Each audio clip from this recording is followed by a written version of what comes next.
was able to sneak away from the office, get out of work. Didn't have any jobs going on today.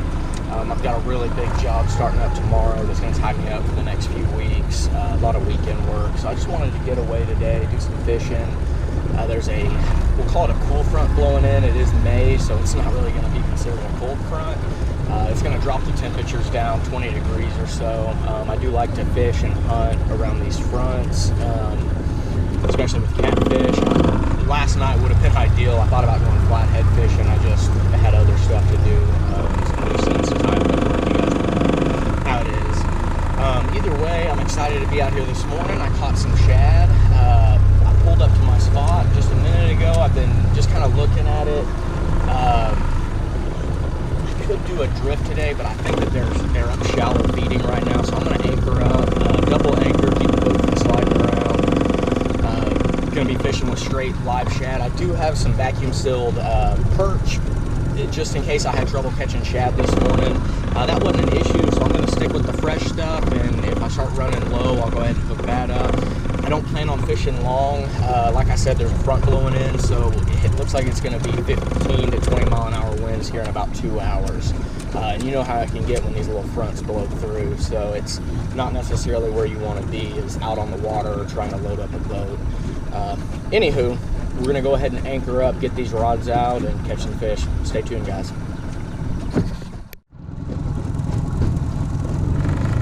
Guys, it might be hard to see, but there's actually a school of fish pushing around in here. You can kind of see the roughness in the water.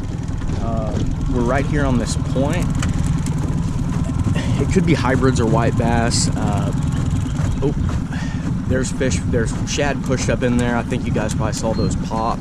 So I'm going to anchor up on this point, see what kind of damage we can do. Got those COVID blues.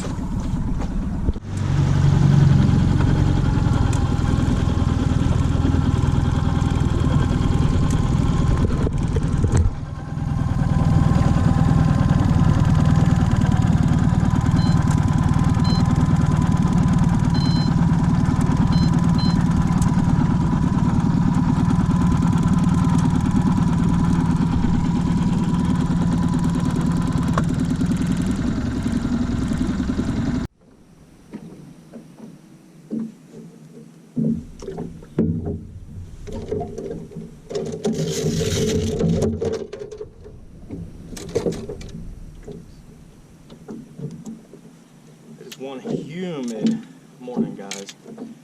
I think there's a lot of moisture in the air with this front coming. Whew. The pressure is just right though, so I'm excited about that. It's right at about 29.87 or so. Right there at that, around a number where I have high success. You know what, boys, I don't know if I have my dip net with me, so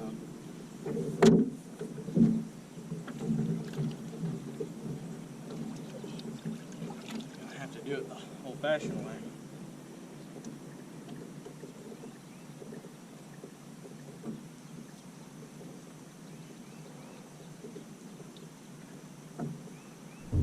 Guys, that's kind of how I like to do these threadfin shad.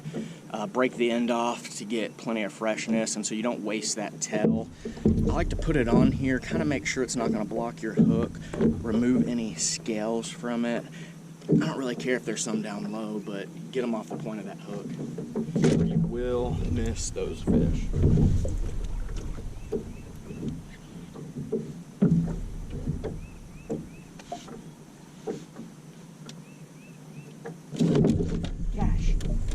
Chill out, dude. Hey, easy, man. You're not catching that.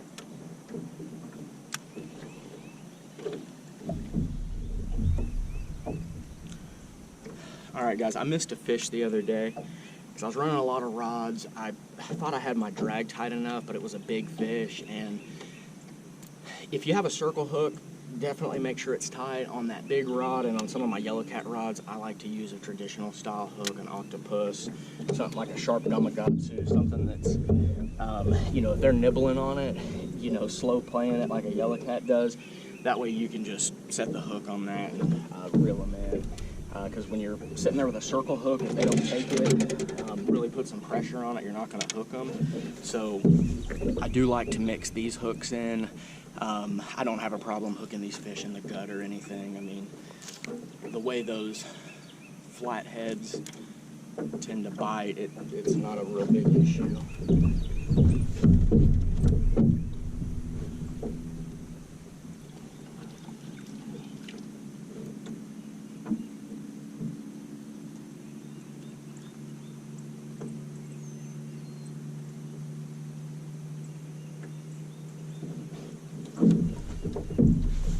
This one's going to go out live since this is a big rod, 50-pound braid, 80-pound leader, octopus hook there. It's a 9/0, I believe, 3-ounce, no roll sinker. See if we can catch a big one, swimming shallow, trying to feed.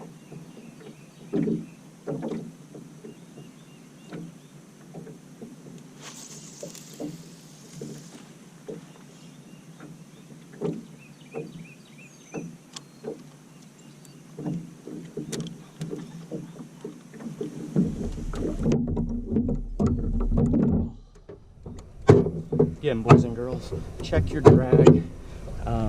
I grew up bass fishing. I've caught hundreds of bass. I've caught, you know, lake records, possible state records. You know, I'm more into releasing those fish so they can die. When you're fishing on a John boat or a kayak without a live well, you keep the fish, you kill it. So let them go. But needless to say, the moral of that story is set your drag right, because you may or may not lose the fish of a lifetime with one wrong move. If you spend all this time getting out gear, money on gear, fuel, whatever, you might as well do it right.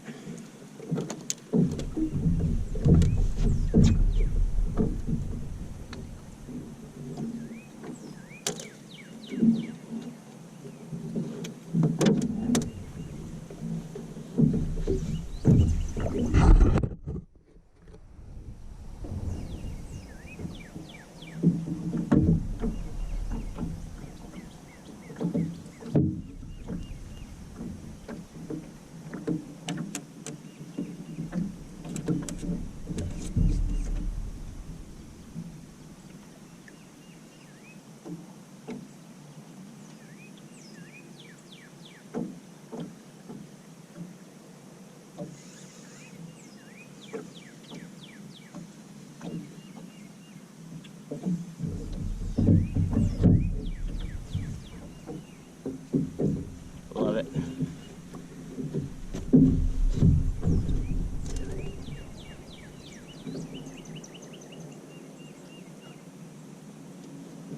Alright guys, I'll call this a super combo. What I'm doing right now is I've got this is a custom slip bobber I built. I'll be doing a video soon on some of my gear, so stay tuned if you want to learn how to build this stuff, do it right, and save yourself some money so you're not paying these big corporations to build your gear and probably do a worse job. This may not have the fancy packaging, but you see that, guys, right there? That's just a little, what is that, a line? It's like a slip float stop. So it keeps your bobber, or in this case, my float, from moving. I've got a weight there, I've got a bead to protect my knot, 80-pound leader. This is actually a little bit smaller, 20-pound big game trilene, but the bait, we'll call it a super combo. We've got live and dead. By the time I get it in the water, it'll probably be dead and dead, but hey, that'll work. We got a float, and I'm gonna run it. Oh, she'll float about 3 to 4 feet deep.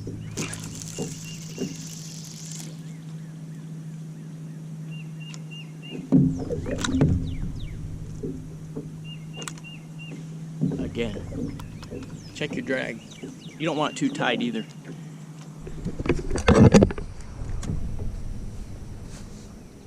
Alright, nerds, I may have been getting a bite on that float with that shad and that bait with some of my special sauce.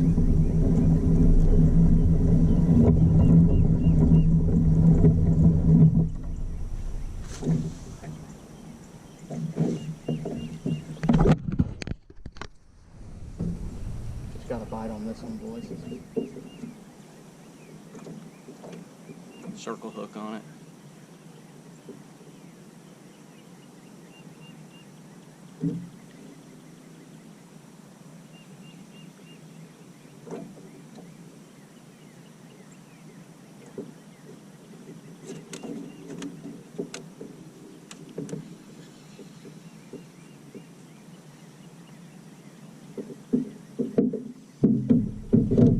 Sometimes you can just bump it along. You know, they'll drop it, pick it back up. If you let it sit there too long, you're not getting a bite for another 15 minutes after you get a little nibble. Go ahead and reel it in, check. It probably got your bait. Better to check than to sit out there with a bare hook.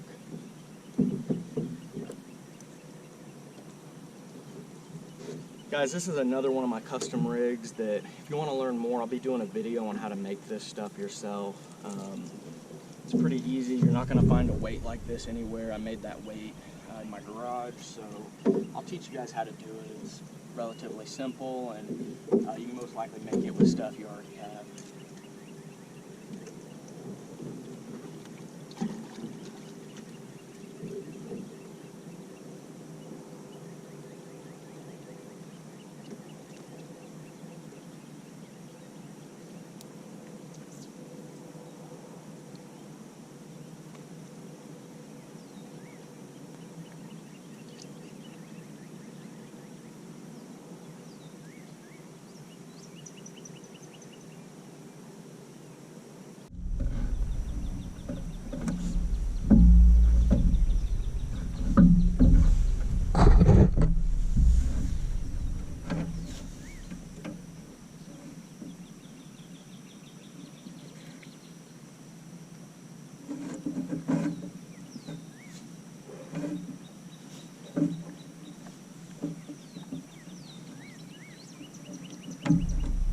Just getting a hit on this one.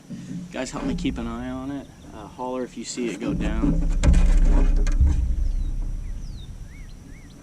Alright, this will be another custom rig I'll go over in one of the series, custom made, 3-way swivel, floats, bobber, you know, the whole works.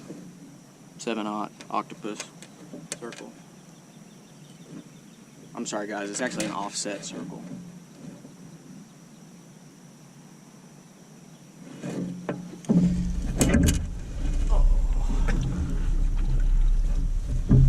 Love this stuff. Truly do. And remember, even if you're not catching fish and the wind's blowing, you're having a bad day, your dog jumped in the lake or broke your fishing rod, just try to remember this is leisure time. Enjoy yourself, have a good time. It doesn't take a whole lot of money to get out here and do this stuff and enjoy yourself. So if you're interested in it, there's plenty of YouTube videos out there that you guys can follow to learn more about fishing. Really a john boat or a kayak's very inexpensive way to access any of the lakes, the rivers, and personally I prefer it. I grew up on bass boats, and, bay boats, and those are nice, but I'd rather my buddy be making the payments on it, paying for the fuel, because, you know, I bought this boat nearly 10 years ago for about $2,400. It's never really failed me. I had to replace the impeller once, but that'll happen when you get 1,000 hours on an engine. If you take care of them, change the oil on these 4-strokes, they'll, in my opinion, last you a lifetime as long as you're not an idiot. Just play around with it until you get it right. Make sure you get the scales off. And guys, if you don't own a cast net, you're having trouble catching bait, you know, you can go catch some worms, try to catch some perch. That's always good, live or cut. And then something easy that most of you guys can access is chicken breast, chicken thigh, something like that. That's probably about the best. Beef liver's good, chicken heart.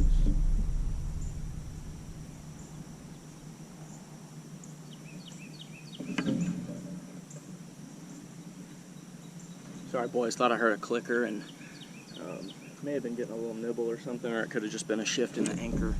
But either way, you don't have to use shad. It's definitely my favorite, and when they're really biting, they love it. But good chicken breast cut up in about an inch cube.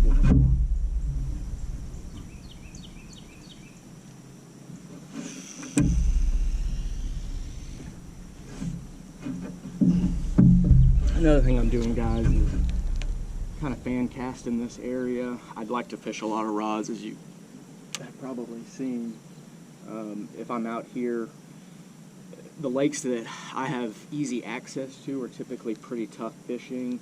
They're not loaded with fish like some of these big lakes. I mean, if I told you what lake I'm fishing on, you'd probably laugh. But, you know, once you figure them out, you can catch fish anywhere. This, I will say, this is a great crappie lake. I did see the infamous crappie guide at the boat ramp, chatted with him for a little bit. He said he's running trips and everything. So if you guys have any interest in getting out here, drop me a DM or something.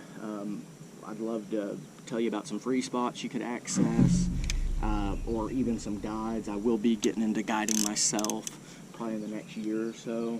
So if you're interested in doing any kind of adventure of your own, whether it's catfishing with rod and reel, crappie, bass, jug lines, trot lines, bow fishing, ducks, deer, hogs, you name it, name your adventure, I guarantee I can put you on it and have a great time.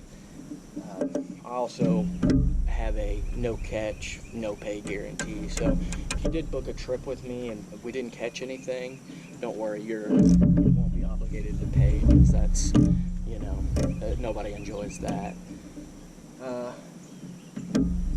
Anywho, guys, I look forward to fishing with you guys more, whether it's on YouTube, out here in person, or, you know, even if I see you on the river. Love all you guys, and hope y'all catch them.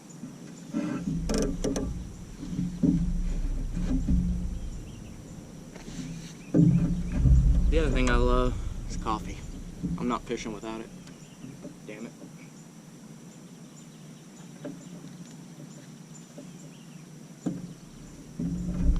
Alright, guys, I got.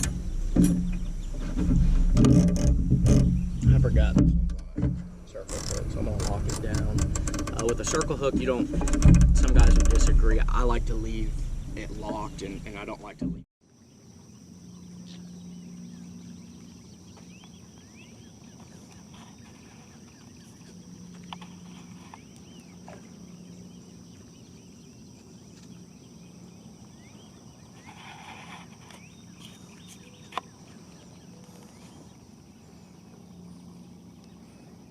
You're not fishing without it. Not on my boat.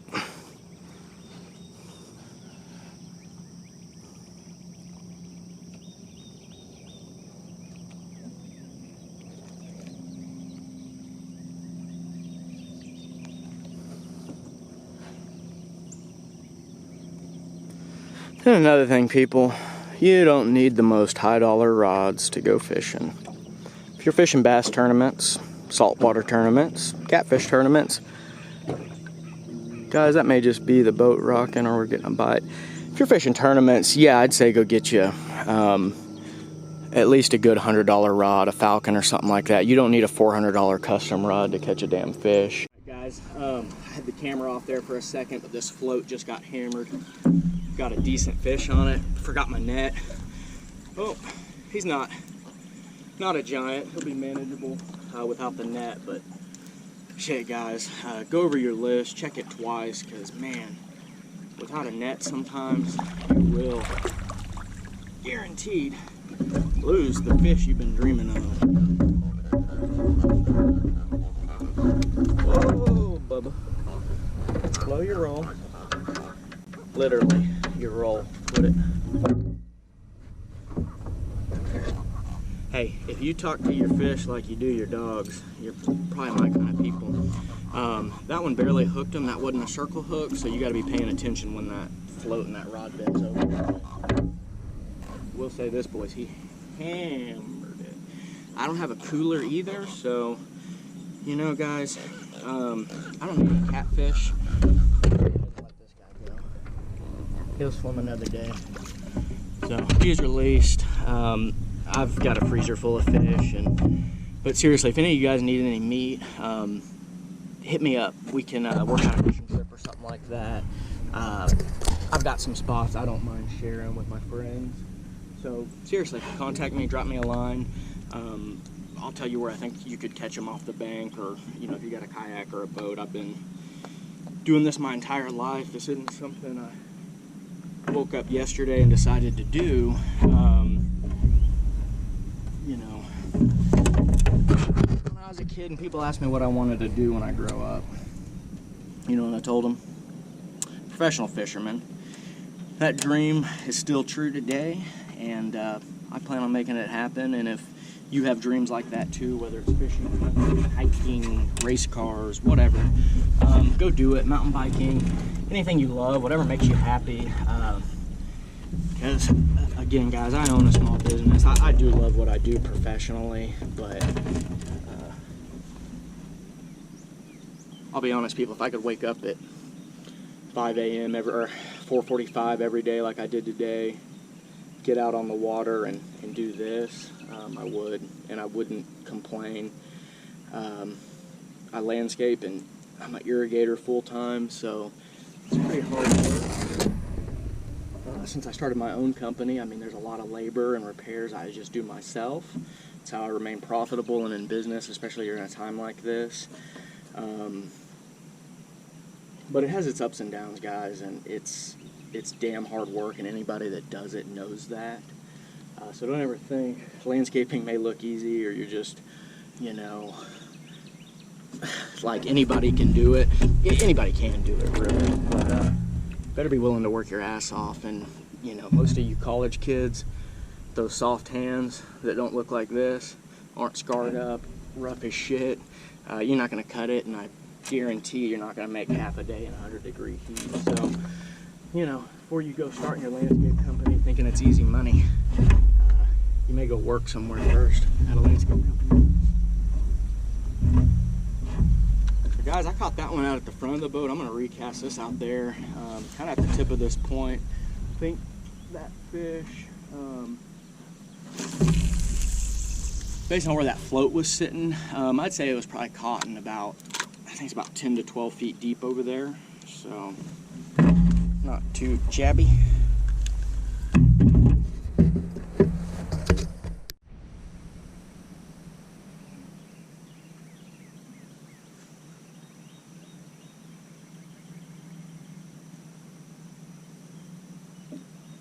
This one just got hit, but as they do,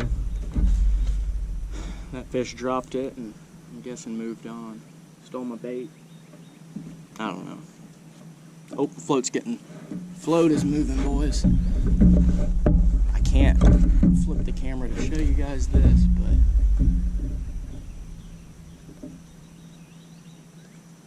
And look, guys, don't set the hook prematurely. You need those. I don't know if you guys saw that fish just come up here and roll. I didn't see what it was, but.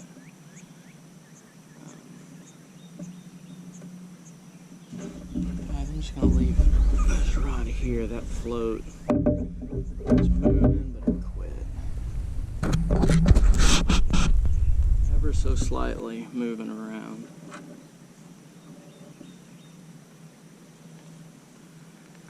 Guys, I've got 7 rods out right now. I usually like to run about 8 or so. You know, 7 will work. I've got the 8th one sitting here. I can't remember what happened to it. It broke off last time on something. You know what, actually that was the one on my last trip out, guys. I don't have it on camera, but I had a big fish, I'm guessing a blue cat, carry the line like a couple hundred yards to the opposite side of the boat. So I started reeling on it, reeling. Finally caught up with the fish, and when I did, it had crossed under my motor, and I had it on for maybe 3 to 5 seconds, and the only thing I can guess is that braid ran across the prop. That's one reason guys don't like braid. I mean, I don't know what it was. It hit something sharp. Oh, this rod just got hit, boys. It hit something sharp, and if you guys have fished with braid around rock or anything like that, as you know, that stuff will pull or rip right apart.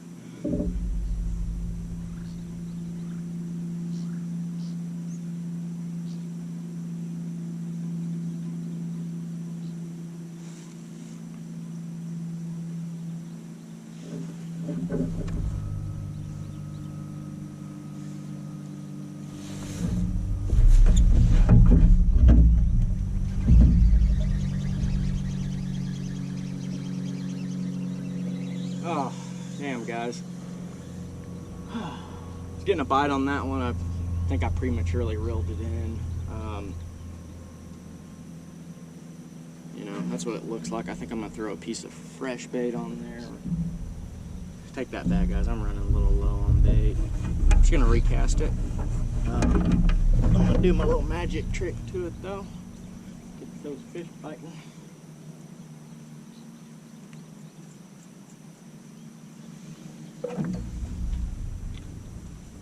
I don't think that was a real big fish, people, but it was a fish nonetheless, and I wanted to catch it. Alright, threw off one of the, I mean, there's 2 shad on that rod. One of them got flung off there. I figured it would happen since they weren't fresh, and anytime they get hit, it really weakens them up. But hey, it's a bite, and it's kind of what I'm out here for. It gets my blood pumping. That's what counts.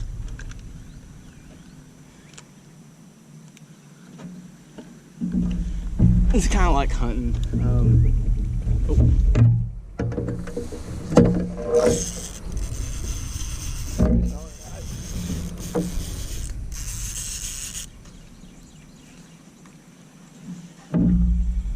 Oh, thank you, Lord. I love this. Oh, a little cat. For all you cool cats and kittens, this one's for you, Carol Baskin. Yo, catfish queen. Crazy ass. What won't go there?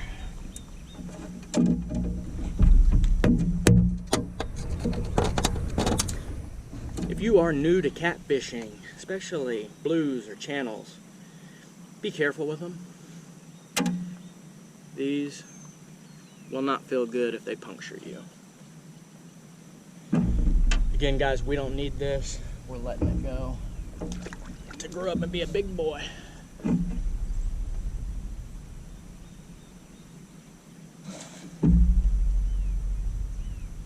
Seems like the bite's getting hot, guys. These fronts like this will get them moving.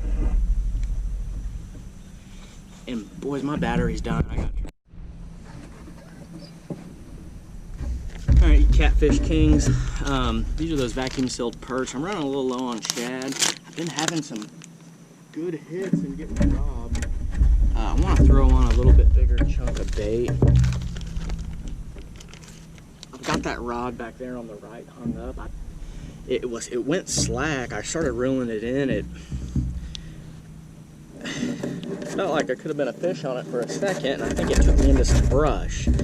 So when that happens, guys, I mean, you can kind of pop it, try to tug it, try to work it out of there. Don't go crazy on it. Especially if you just pulled up to a spot, you don't want to spook those fish out of there. What I found the best and why I like to fish a lot of rods is you're going to get hung up, you're going to break off, but I've got 7 other rods out, so that's pretty good odds that I'll still catch a fish, even though that one's hung. I don't want to lose that rig because each one of these rigs, you know, easily costs $5 to build. So you don't want to lose that. Once I get done pulling up the anchor, I'm going to go ahead and pull over there. If I don't have it out by then, sometimes those things will free up, especially if there's a fish on. Hopefully that's the case with this one, and if not, I'm going to re-hook that thing. This thing's gotten a little bit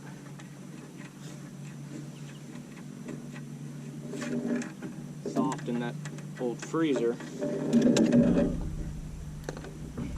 So again, guys, if you get hung up and you're fishing enough rods, just try to leave it, pull it out when you leave the spot, and try to save that rig and hopefully not spook any fish out. Sometimes it's a good thing though if you can kind of spook them out of that spot and get them over at your hooks.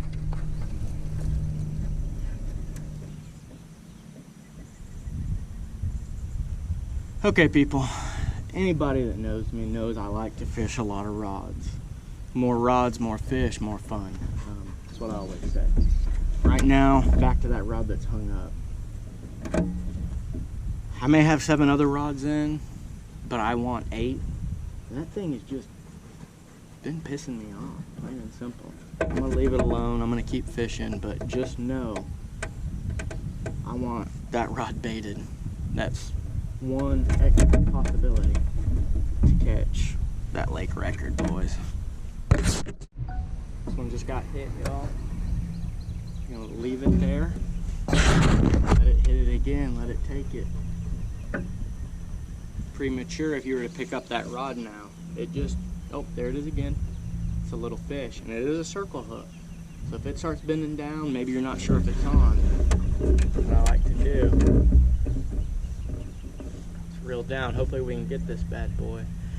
This is the same side of the boat I've been catching all of those. I do like to, again, mix it up, different depths, floats, bottom, drift rigs, you name it. I like to try it. You don't know unless you throw. Just ask Dave.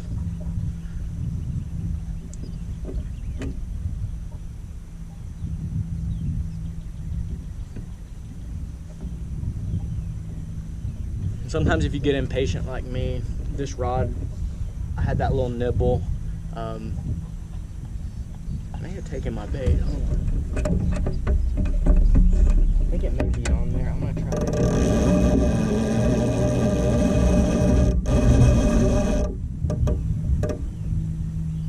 I think that fish had actually drug that quite a bit. There was a lot of slack underneath the water that you couldn't see. Unfortunately, this braided line does not float. So some of that movement, when the line gets slack, I mean, you notice it a little bit more with mono, which does float.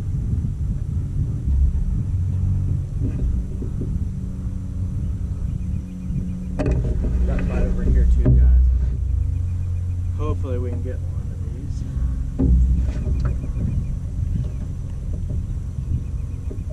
these. Sometimes they'll move through in schools like any fish.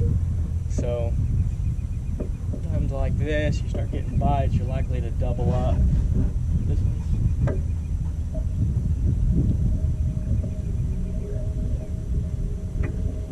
This one seems to be swimming at me. I think it may have just dropped it.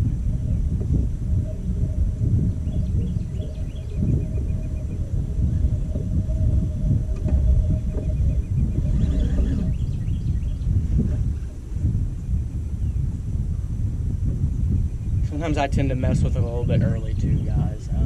You get excited, and with these circle hooks, sometimes you can just reel it right into their mouth. A finicky bite with catfish is a little bit harder. If it's a redfish, I almost guarantee you've got that fish at that point where those fish are so competitive when feeding. Once they pick them up, they typically do not drop it. That's why I like to fish at the coast, and anybody that tells you saltwater fishing is harder is pulling your leg, because go get you a quart of shrimp, a pint of shrimp. If you want to catch some hard fighting, hard pulling fish, go get you a redfish, try to catch some trout. Nice thing about shrimp, put it on a popping cork. I'll be doing some videos down in Rockport, a few other areas like that, showing you guys how to fish artificials, gulp, popping corks, kind of some simple tactics that are my go-to when I head down to the coast. I don't live on the coast, so when I make it down there, I like to catch fish. If there's a slow bite, sometimes the best way to catch fish down there is with live bait, and I'm not above shrimp and croaker. So get your croaker and let her soak her. That's what I always say.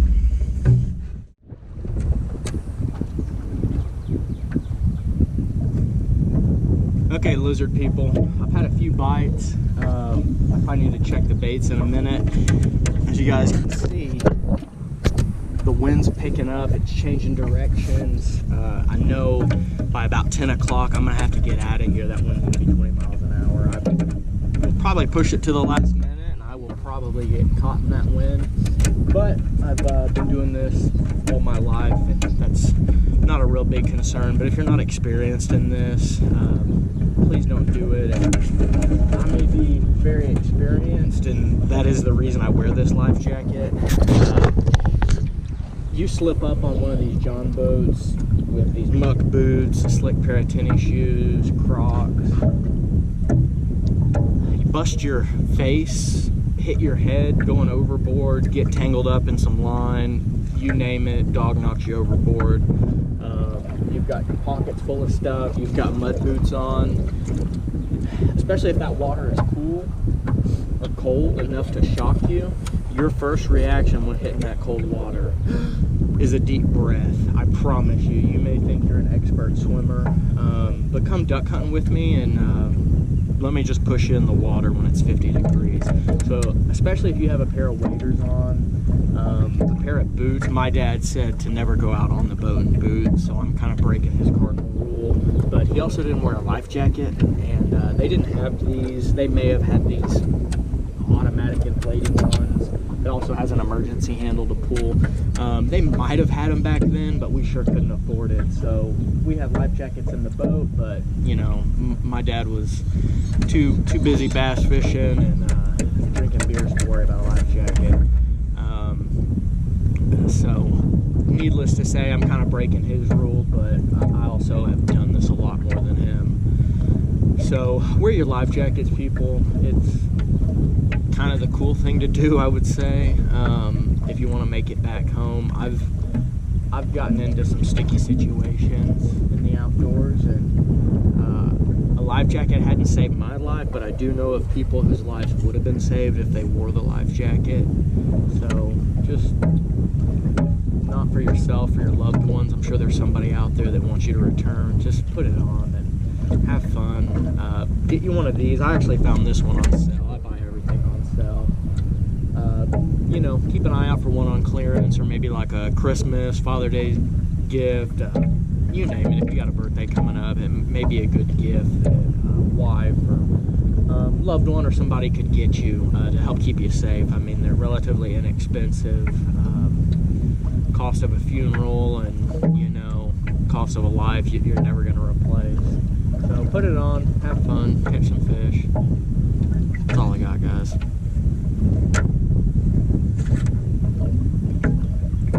Oh, I don't know if I said, but I've now got 2 rods hung up. These 2, there's some brush back there.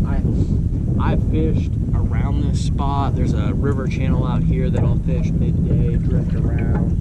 You can kind of see it over there. There's a little pocket back there. I almost fished there. I just had a feeling about this point. I've caught some really nice blue cats in there, and also just out in this area, both on rod and reel, running jugs and stuff. And I'll say, if you're not real experienced or confident at catfishing, I think we just had a bite on one of these. Pull up some videos on how to run jugs, or I mean, it's simple. I mean, you could take a milk jug. It just depends on what kind of materials you have access to. But, you know, if you're going low cost, get your big old bleach jug, a milk jug, something, you know, look up Texas Parks and Wildlife rules or whatever state you're in. Check out their regs. Sorry, guys, I thought the line went slack. Check out the regulations in your state. Make sure you do it legal. There are rules. I won't go into that. But get you a jug. Learn how to run some jugs. I'd say a person. You can even do it from the bank. Don't think you need a boat. Just bring your swimsuit. It's summertime. Rig you up 5 jugs. I personally like to do a single hook jug with a 3-way swivel. I'll be doing a video soon on how I like to build and make my jugs.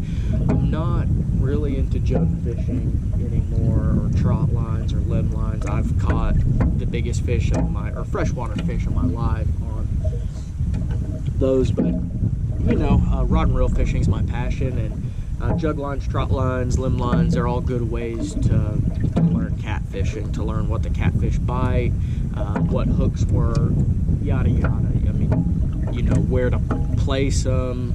I could go on and on. I mean, you're going to learn something every trip out, and if you're not learning something, I mean, you're not doing it right. So, you know, if you're not learning something, put down the beers, grab a coffee or something. Possibly got a bite back there. Not that there's anything wrong with a beer. This this is leisure time. So bring a couple beers out here. Enjoy it, you know. Whatever you need to, you know, keep you out here. Just stay safe, be smart. Game wardens, state park police, yada yada.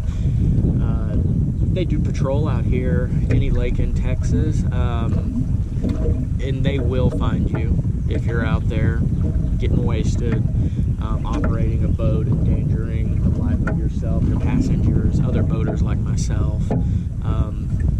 Guys, I've been out there, you know, in my younger years, drinking and partying, and, you know, plenty of times where we didn't even bring the rods. It was about the booze and the babes, and that's all good. But as you get older, you kind of smarten up on that, and definitely some poor decisions I made in my youth that I've learned from. And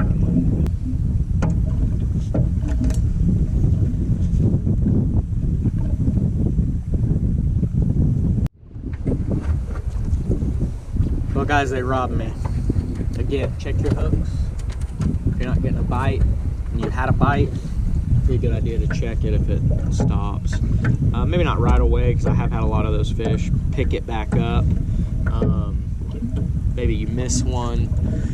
Set the rod back down and give it a few minutes, 5 minutes, maybe 15 minutes. After 15 minutes, if you hadn't gotten another strike, then go ahead. Check your bait, recast. If you had a good bite, then, you know, if you're getting some bites in one spot, cast back out there to that area. And you'll have a better chance of catching them. Fresh bait too, guys. The misconception with catfish is stink bait. I spent most of my childhood fishing with stink bait and chicken liver and a bunch of crap and trying to chum fish in. Don't waste your time. Use good fresh bait. Use the stuff that they eat anyways. Oily, fresh. Fresh it, like, if you wouldn't eat it, a blue cat doesn't want to eat it. You can catch channel cat on just about anything. That's what those punch baits and everything like that are intended for. Small fish. You're not going to catch a big old toad on it. You can get lucky. Don't get me wrong. You can catch a fish on anything. I mean, I've seen some nice blue cats caught on hot dogs. The hot dogs will work, but if I'm going fishing, waking up at 5, I'm not bringing a pack of hot dogs to fish with. If I wake up at 5 a.m., I'm going to catch the freshest bait, preferably live bait. Big fish eat other fish, period. Big fish eat other fish. So they're not just running around out here eating balls of stink bait. I hadn't caught anything. So either way, if you're catfishing, don't buy the stuff at Walmart. If you're gonna buy anything from Walmart, go get you a chicken breast, get you a big old 4 or 6 pack. Pull 2 of those breasts out, cube them up, take them with you. That's if you're fishing all day. If you're going out for a couple of hours, 2 rods, take 1 breast, cut that thing up, or cut it in half. I personally like to use chicken thighs.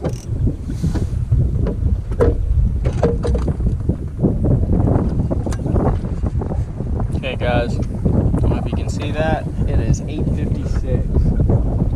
It's almost 9 a.m. Wind shifted directions. It's now coming at the back of the boat. I've got 2 rods that are hung up. I haven't had a bite in, I don't know, 15 or 20 minutes. It's time for me to go ahead and move spots. I may chunk the cast net a few times. This camera is about to die, so I'm kind of rushed, but probably gonna throw the net right here a few times just to see if there's any bait. Never know unless you throw, might as well check it. Reel these rods in. I'm gonna go try one more spot, fish for 30-45 minutes. I'm gonna get out of here and get to work.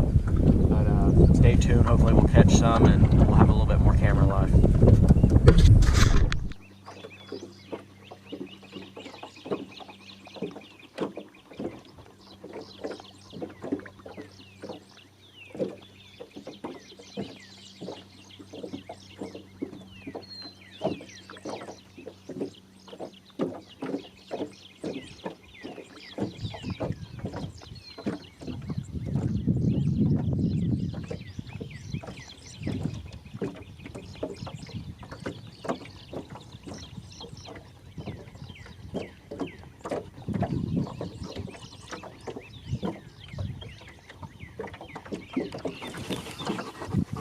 What's up, Catfish people? Sorry about the bad angle here. I didn't really bring anything for my main camera, and the GoPro is basically dead. We've got about 1% battery life on it. So I'm gonna prop you guys up here and show you what's going on.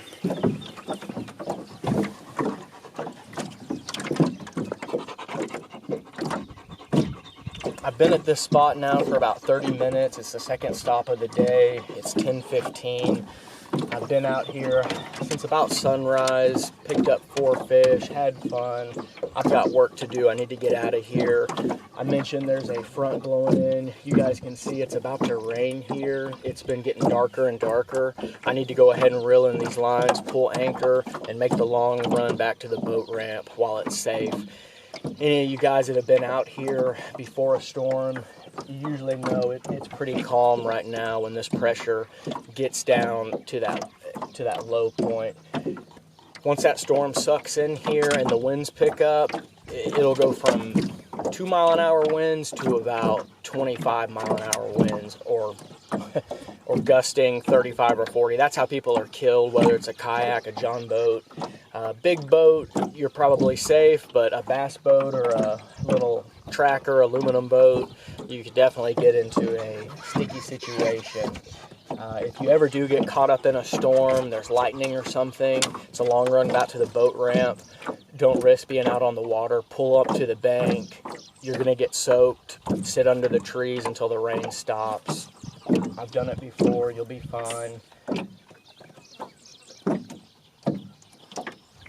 Sorry there, boys, we were dragging anchor and, or I wouldn't say dragging anchor, shifting a little bit with the wind. As these fronts are blowing in, it's going from a south wind to a north wind, and that's where this front's coming from. Right now I'm still getting a south wind, but I see these clouds coming out of the north, and it's about to hit. I've probably got about 10 minutes before it blows in. Once I get back to the boat ramp or a safe position, I'll go ahead and film some footage and show you guys what happens when they blow in. There is a small percentage of rain. It's getting really dark, so I think we are going to get some. Stay safe, go fishing, have fun, and be good until next time. Later, guys. It's raining. Film, guys. Take care. Love you.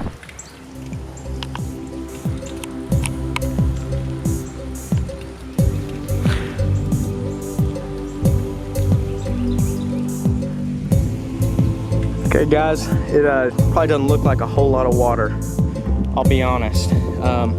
But what you don't know is this boat's been draining for, I don't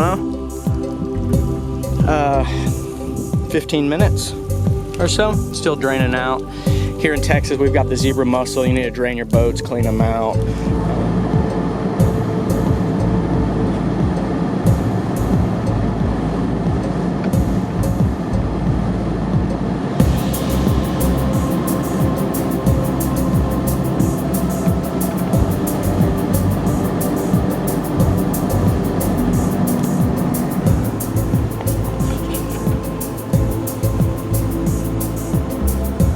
People, that was fun, exciting, a little embarrassing at the end, but hey, that's what it's all about. Catching some catfish, getting your blood pumping on fish, adventure, excitement. Get out there, get in the woods, enjoy it, be safe, stay dry. Until next time. What do you say, Bubba?